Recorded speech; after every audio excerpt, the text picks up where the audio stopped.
Hey everybody, welcome back. We're going to look today at sprinting and sliding. So they kind of go hand in hand. I have set up where we can just hold down the shift key and that'll increase our speed. When we let go, we'll go back to a regular speed.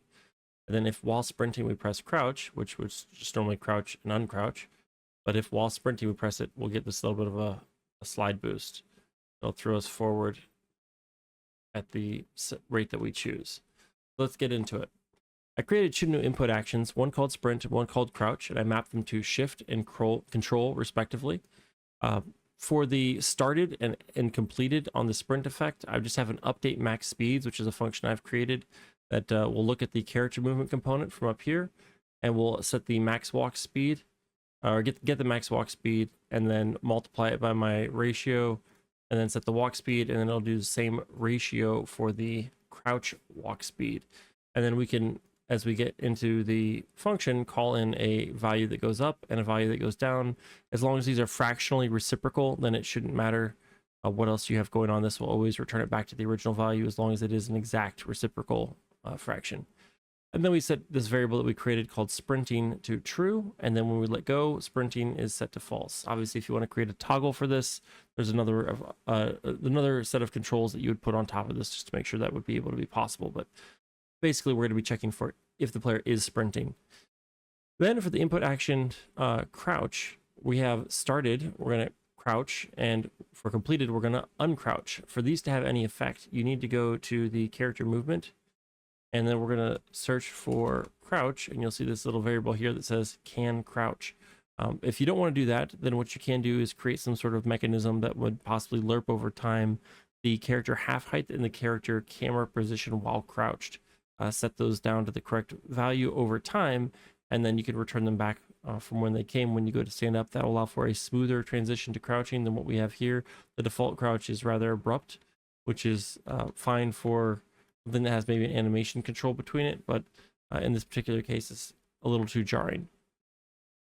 While that is ongoing, or I should say while it's triggered, while the key is pressed down, it will fire off this function here, which is going to look at the character movement and make sure that the character is walking. This will keep us from doing our little dash in midair. And we're going to check that we are sprinting. So I'm just using a Boolean and here to see that both sprinting is true and walking is true. If that's the case, then we're going to add an impulse while it is triggered. So basically while we're holding the button down, we're going to add this impulse.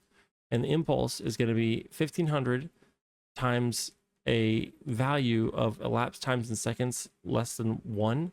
So 1 minus elapsed time in seconds. This is going to count up from 0 in terms of duration for how long the trigger is held down. And I'm just clamping that to 1. So once it's 1, then the 0 scare will be our least input. We won't go into the negative. So when this gets down to 0, that means it will stop the input entirely at 1 second. You can adjust these values as much as you want. Obviously, if you want the duration for slide to go longer, then just make this max number a little bit higher.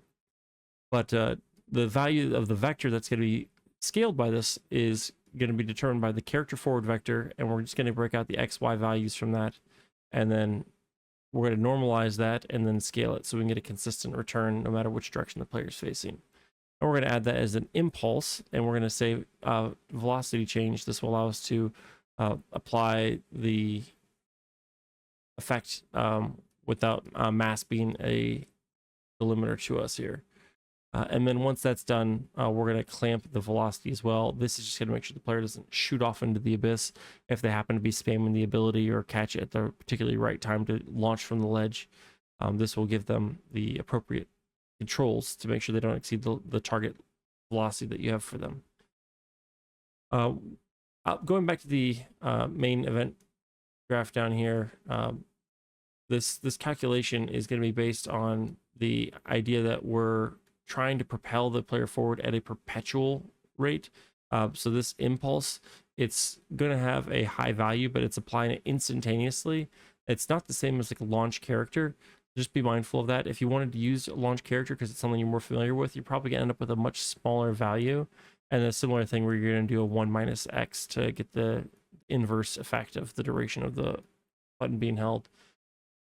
But functionally, that's it. And then when you have it, if you're sprinting and then you crouch, you get this little dash forward. If you want it to be a bigger kick, you can always increase this value here and this will get you a bit more of a powerful lurch. And so just to keep the player from exploiting that, look into setting up things like I had there, the default character behavior, where they can walk off ledges while crouched. If I change that to true, then when I get to the edge here, it'll kind of launch the character. So you should be mindful of the way that you configure it and the things you set up. If you want to add time controls or to capture the normal of the surface and project the player in a direction that's relative to the surface that's perpendicular to what they're sliding on. Now, there's a number of different calculations, but this is generally the gist of it. So hopefully this lets you go out there, plan on being mobile inside of your games, and that you can keep building.